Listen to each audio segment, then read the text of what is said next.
Or my favorite verse for today is Colossians 3 in verse 23, where Paul writes, "Whatever you do, work at it with all your heart, as working for the Lord, not for human masters." Now you think, what a passage for a Monday, a devotional about work. Chances are maybe on a Monday we need to hear it more than any other time, right? But first of all, let me point out the obvious here. And that is that Paul was not condoning slavery. He was simply acknowledging a reality of that first century world. Historians tell us that probably about 1/3 of the Roman Empire consisted of slaves. And it was not just the super rich that would have owned slaves. It would have been the upper middle class and even some of the middle class. Chances are, in this little congregation that Paul is writing to, there are Christians who are masters. By the way, let's acknowledge another reality. That is that life would have been very difficult as a slave in the first century. You were not regarded as a person. You were regarded as property, subject to the will and the whim of your master and whatever they wanted. So if anybody had a reason to hate their job, it would have been a slave. If anybody would have had a reason to feel overworked and underpaid, it would have been a slave in the first century. But notice that Paul didn't say, slavery is evil. You need to rise up against your masters. You need to overthrow this. He doesn't say that at all. What he tells them is to be the best slaves that they could possibly be. Now, let's just walk through the passage here. He says, whatever you do. Now, first of all, that's rather all-encompassing in it, especially given the fact that he's talking to slaves. Their masters could ask them to do anything. I mean, literally anything. They could tell them to plow a field, to fix my supper, shovel manure. They could tell them to do anything. That's all-encompassing. And he says, work at it with all your heart. That's worship language. Work at it with all your heart.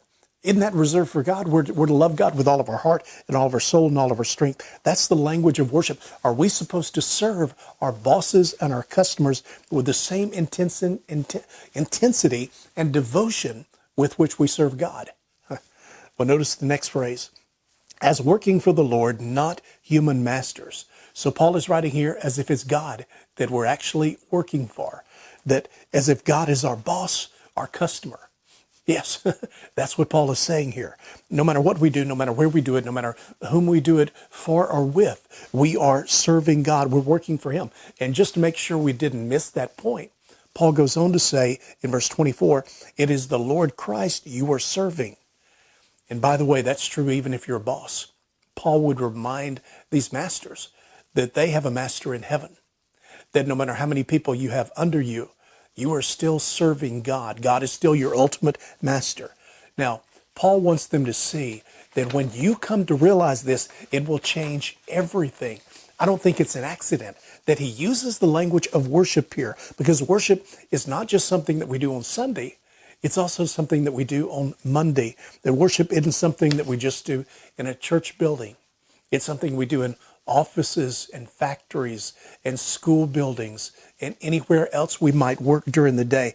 God is honored when we sing with all of our heart on a Sunday, but God is honored when we work with all of our heart on a Monday.